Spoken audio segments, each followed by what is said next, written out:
Hey, y'all, we're in the car. We're in the car. We teach love is in the car because we're going places. Ooh, did I just say Ooh, you something? just said a word! Okay,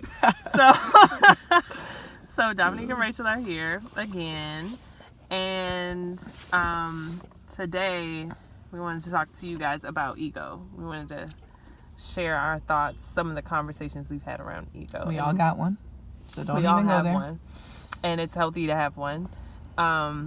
And Rachel has a really good example of how that's like part of our identity, like part of who we are. So,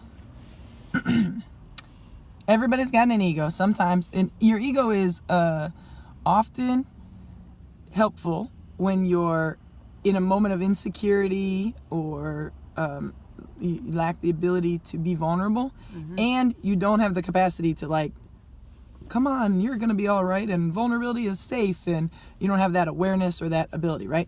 So think about the first place I usually think about the ego coming out for humans is like middle school, right? That's Because we are insecure in middle school, and we're learning and we're growing, and we don't really know ourselves that well. And the only way sometimes to survive those really uncomfortable, scary, insecure moments at that age is to have a little bit of an ego, right? And while we might not make the nicest, kindest, sweetest choices when our ego flares, we can survive some really tough moments because of it, right? Yeah. Now, if we have the awareness and the wherewithal to make a different choice, cool, we should probably do that. But sometimes we don't.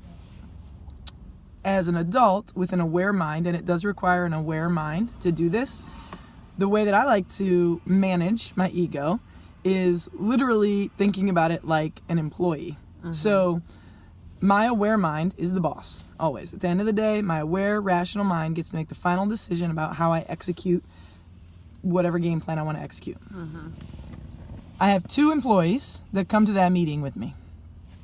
The ego is one, and the ego is that employee. He comes early, he works through lunch, he's the first to volunteer to take on any task, he is loud, has lots of opinions, He is very type A. and the most involved. I mean, like, by the book, you'd be like, man, that guy works so hard. Yeah. Never takes days off, okay? Doesn't take a vacation. The intuition is your other employee, and that employee is healthy. It's a very well-balanced employee.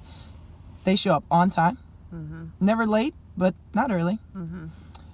They take their lunch break, their full one. They take their vacation days. They come prepared to every meeting. They speak at the same volume all the time. They do not overspeak or interrupt. And They only speak when they have something to say. and they only speak when they have something to say. And they come the same way every day, Yeah. all the time. They're real consistent.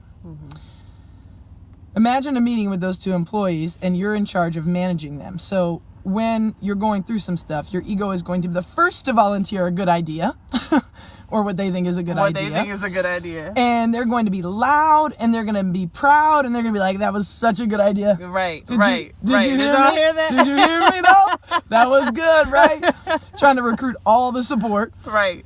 And it's also a really self-serving idea. It grows the ego. Whatever that in execution that would be, it grows the ego. Intuition is over here quietly listening, waiting their turn, and then comes in with their idea. Ego interrupts. No, I don't know. I don't know if that's a good idea, Right. because what I said already was better. Right. And it is your job, your aware, rational mind's job, to say, ego, you got your shot.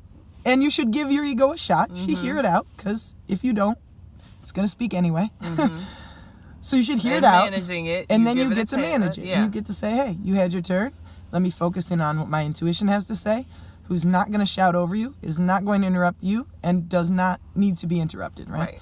And then that's probably going to be, I mean, honestly, I don't really like absolutes, but I would say 100% of the time, your intuition is a better choice. Yeah.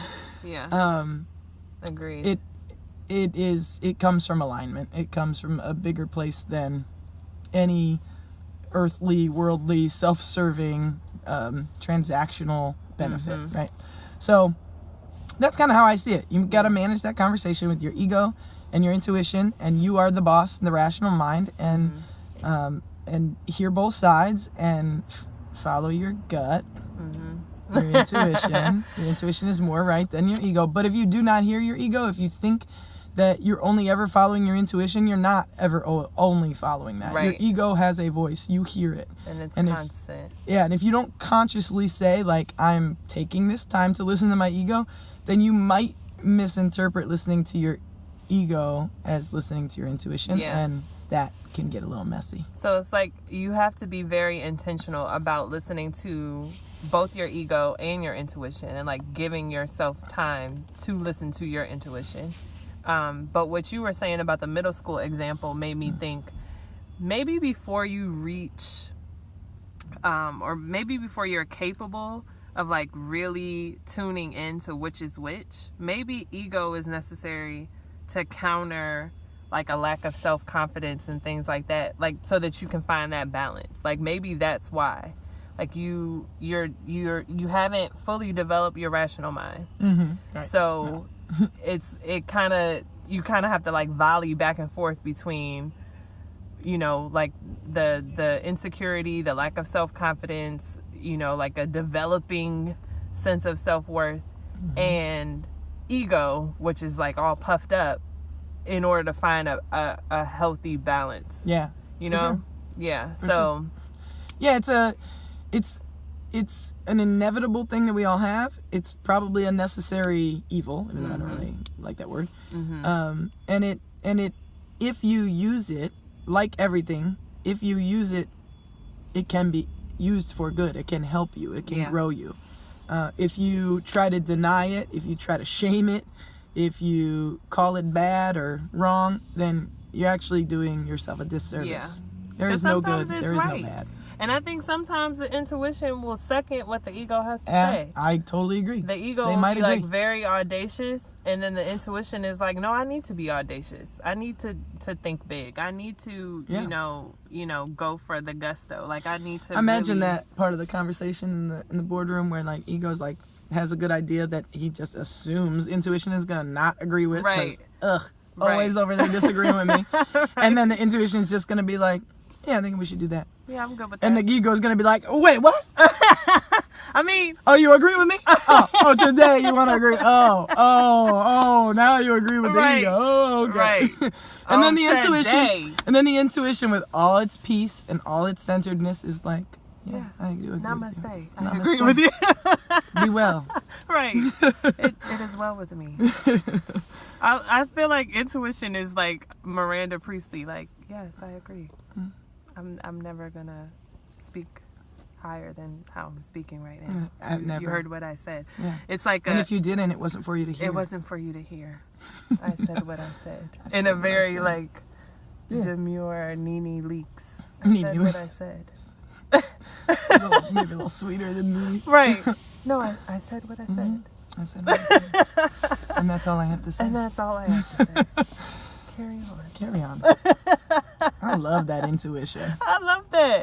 That's, I think, how it happens. It's my friend. And I think what's important, when we talk about ego, a lot of times I think about vulnerability. And I don't want to get too much into it, but I just think it's important when you are trying to manage your ego, to think about whether or not whatever you're doing is you being vulnerable. Because if you're being vulnerable, I don't think there's space for you to be vulnerable and egotistical. No, the ego is not going to allow it. Yeah. And if someone else is treating you, mistreating you based on their ego, and you match that with vulnerability, that ego is no match for your vulnerability. The safest place on the planet is a vulnerable heart. Jennifer McLean, I like it. my absolutely favorite quote ever. Usually makes people feel very uncomfortable when I say it. Yeah. But there is not a safer place on the planet, because if you are already vulnerable, there is nothing to take from you. You There have we go. already given it. There we go. Yeah. Okay. I think All that's right. good. Hey, shout out to Frankie, my barber. He gave me this cut here today. Fresh. Let me On give you a little- today. on today. Okay. I got this skin fade. All right, y'all. All right. We teach Peace. love. Bye.